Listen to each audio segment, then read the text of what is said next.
Some days don't need thunder to feel dangerous. They carry their own electricity. That's what happened in Guinea-Bissau on the night the silence felt heavier than the sky itself. People sensed it before anything happened. That strange pressure in the air that makes you look over your shoulder for no reason. Then moments later, soldiers moved into the streets like they had rehearsed this night 100 times. Cars stopped, lights flickered, and the country slipped into a tension that felt almost physical. But was he arrested? Is it a complete military takeover? Let's find out.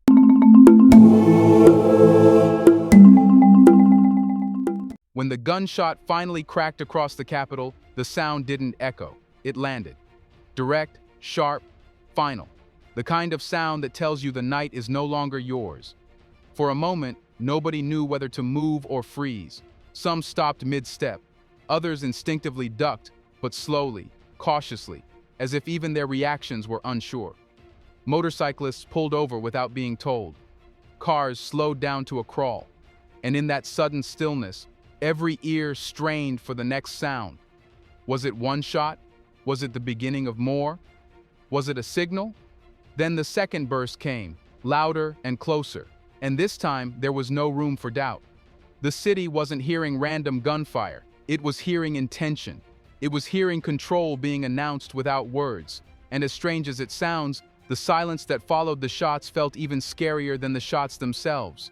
Silence with direction is dangerous. It means something or someone is moving with purpose. People saw them moments later, soldiers stepping out from behind buildings, emerging from alleyways, standing in intersections that were empty seconds earlier.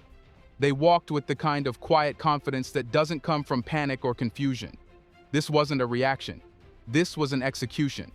They signaled cars to stop with nothing but a raised palm. They checked trunks, asked for IDs, and inspected phones. No shouting, no chaos. Their calmness was what made the moment terrifying. You don't act calmly unless you already know how the night will end. And then the checkpoints multiplied. More soldiers appeared. Roads that were open minutes earlier became blocked with military vehicles. Some residents peeked through their windows, only to see soldiers taking positions with the kind of precision you only see when a plan is unfolding exactly as intended. Neighbors whispered through cracked doors, trying to make sense of what was happening. But whispers don't carry answers, only fear. It didn't take long before phones buzzed with the announcement. A short statement, almost cold in its simplicity. The military has assumed total control. No explanation, no reassurance, just a declaration. Borders closed immediately. The election process was suspended without a timeline. A curfew was imposed with the chilling phrase, "until further notice."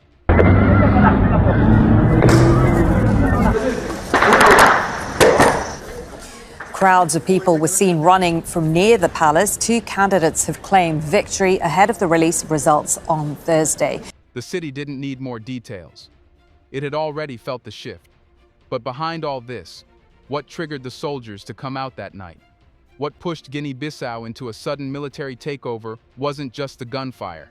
It was the shockwave that followed, the moment people realized the president was nowhere to be seen.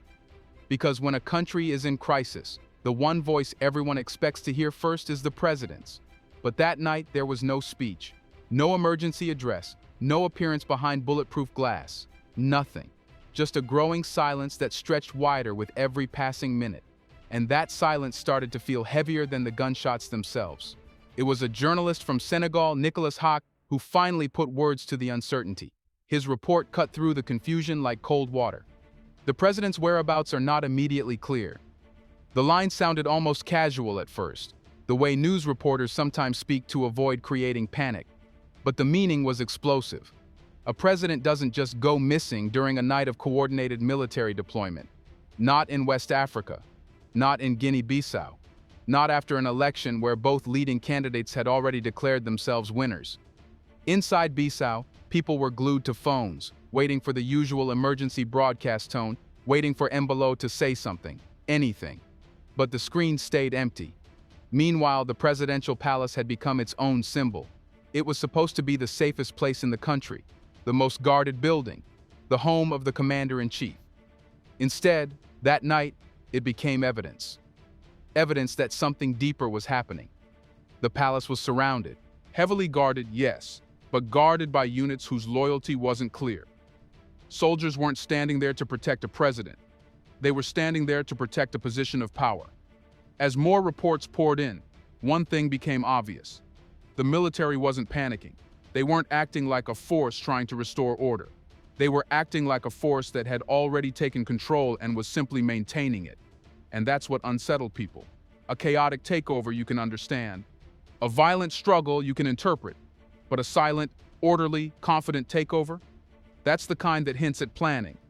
That's the kind that tells you the real decisions were made long before the first shot cracked the air. Rumors spread, as they always do when a leader disappears. Some said Embalo had been moved to a safe location. Others said he had fled. Some whispered he had been detained. A few even suggested he was negotiating quietly from an undisclosed location. But nobody had proof, and in a moment like this, lack of proof becomes its own kind of proof. The fact that the military spoke before the president did, that alone said more than any rumor could. At first, his whereabouts were unclear, but later reports confirmed he had been arrested by the military. So, one thing became clear. This crisis didn't begin that night. It was the result of tensions that had been building quietly through the election process. Suspicion, exclusion, accusations, and then the final trigger, a presidential race already under question. So the real question now was this. What exactly went wrong in the election that made this military takeover feel almost inevitable? The clearest sign of that came when the PAIGC, one of the country's most historic political forces, wasn't allowed to field a presidential candidate at all. That decision didn't just remove a political option, it removed a sense of balance. You can build a house without a window, but you can't call it complete.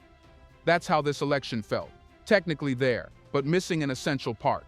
People tried to participate anyway, because what else could they do?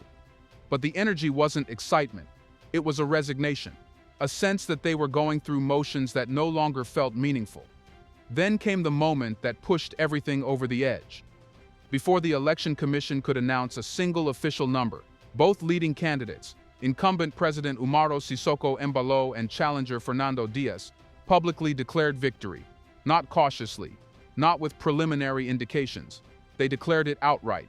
And when two men claim the same seat at the same time, you don't get a celebration, you get a countdown. A dangerous one. People watched those announcements with a feeling in their stomachs that told them something was wrong. You could see it in markets, in taxis, even in the way neighbors whispered to each other. When both sides claim victory, it means neither side trusts the system. And if the people don't trust the system either, then the ground under the country's feet becomes soft, fragile, ready to collapse under pressure. And that pressure came fast. Election observers, civil society groups, and regional watchers all expressed concerns, some publicly, many privately. They questioned transparency. They questioned fairness. They questioned the exclusion of major political players. And whenever too many questions stack up around an election, the results, even before they arrive, start to lose their legitimacy. That's the space where crises grow, not in violence but in uncertainty. So when citizens heard gunfire the night before the results were due, many weren't surprised. Shocked, yes. Scared, absolutely. But surprised? Not really. Because deep down, people had already sensed the system wobbling. They just didn't know when it would fall or who would be standing when it did. The military understood all of this. They saw the weakness. They saw the vacuum forming. And they knew that if they didn't move before the results, they might lose the chance to shape what happened next. And in this instability, that's where the military steps in. And it happens not just in Guinea-Bissau, but it happens in neighboring countries. We saw it in Niger, in Mali, in Burkina Faso, where the trust in the democratic process is not there among many people in the country. And what they want. This brings us to the next question. Why did the soldiers choose to strike before the election results were even announced? Let's pause for a second to say big thank you to the Black Culture Diary community, where Black voices, stories, and legacies are preserved and amplified. By becoming a member, you're not just supporting the channel. You're becoming part of a powerful cultural movement. Let's continue.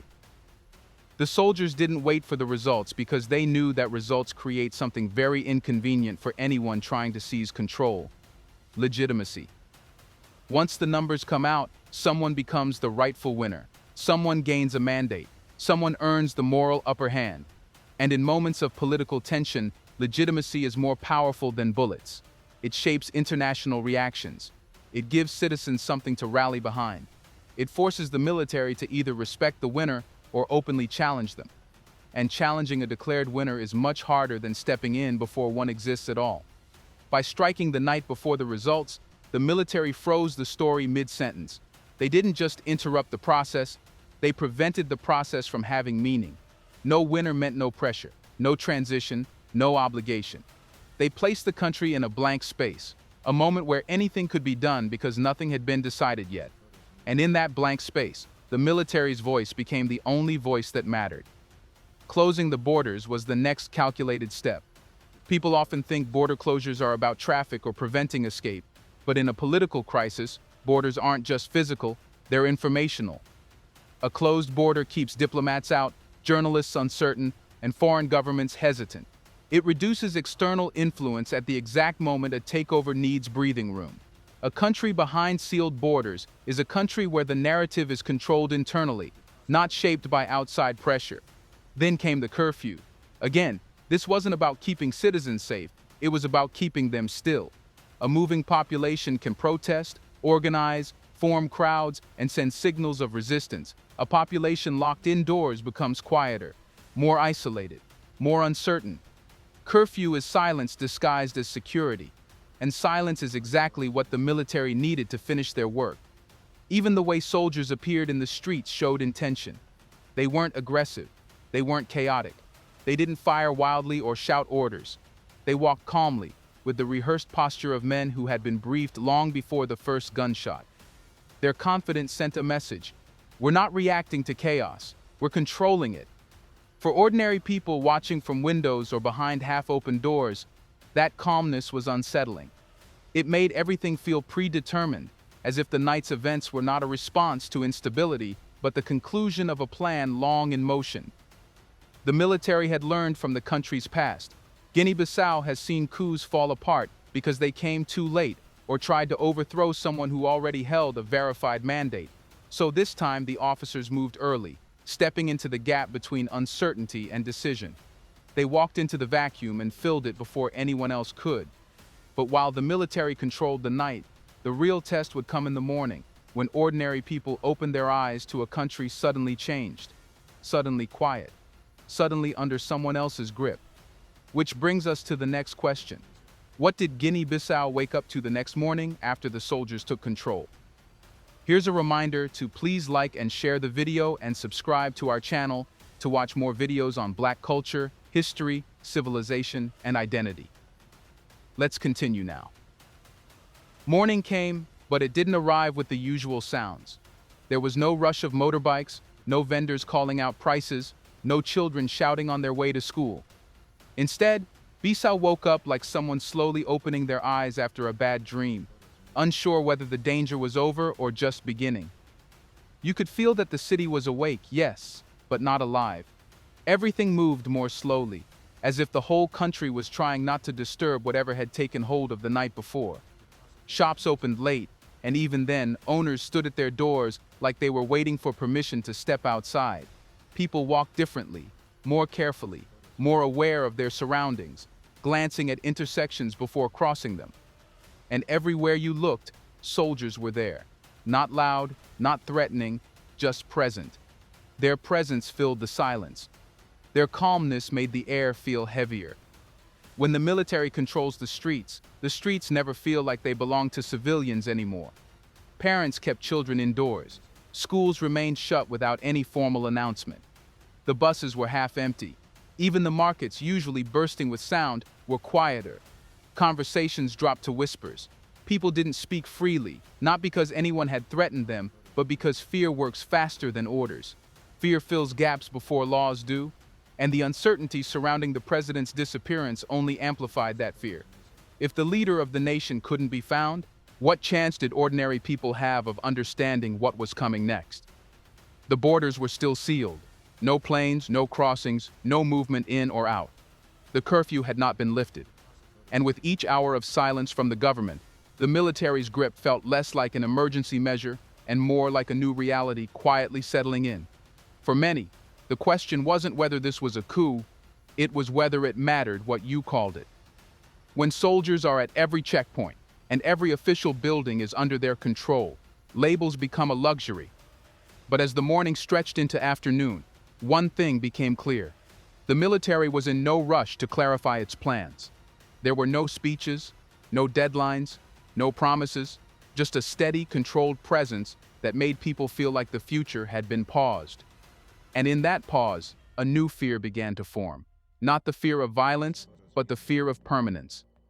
Because once you wake up to soldiers in control, you can't help but ask the hardest question of all. Was this just a temporary takeover, or is Guinea-Bissau quietly entering a new era defined by military rule? The hardest part of moments like these is the waiting. Not the danger, not even the uncertainty, just the waiting. Guinea-Bissau found itself suspended in a kind of national pause, a silence that didn't feel temporary anymore. Days that should have moved forward instead circled the same unanswered questions. Every hour without clarity made the military's presence feel heavier, more rooted. What made the moment even harder was how calm everything looked from the outside. No burning buildings, no mass protests, no loud confrontations. Just a quiet, steady shift in authority that you could feel without seeing. Soldiers didn't shout orders or impose chaos. They simply existed everywhere, like new fixtures in the landscape. This calmness made the situation even more unsettling. When a crisis is loud, you can track it. But when it's quiet, when the power shift moves like a whisper instead of a storm, you can't tell where it begins or where it will eventually stop. People wanted answers, but the military offered none. There were no timelines, no explanations, no mention of a transition, no commitment to releasing results or restoring civilian authority. And that silence, more than anything else, shaped the mood of the nation. A country can adapt to almost anything: curfews, checkpoints, uncertainty, but it struggles with silence. Silence makes the mind wander to places darker than reality. Silence makes every rumor feel realistic. Silence makes every possibility seem equally likely. And in that silence, the idea of a long-term military rule didn't feel impossible anymore. It felt like an option quietly being tested.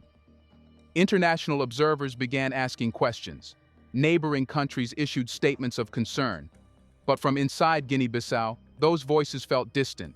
When your own capital is under military control and your president is missing, outside concern feels like background noise. People cared more about the checkpoints on their street than about statements from ECOWAS or press conferences from abroad. The world might have been watching, but Guinea-Bissau felt alone. In the end, the country found itself caught between two futures. One future held the promise of a restored democracy, messy, contested, imperfect, but civilian. The other future held the clarity of military rule, so that will finally break the silence. And the question that now hangs over every home, every market, every quiet morning is simple but enormous. Will Guinea-Bissau return to its ballots, or will the boots that claimed the night decide the country's new destiny? Let us know in the comments section what would be better. Do you want to watch more videos like this one? If so, subscribe to our channel and press the bell icon next to it. We have decided to bring videos on something nobody talks about: the Black culture, civilization, history, and evidence about how glorious Blacks have been. Thanks for watching, and until the next video, stay tuned.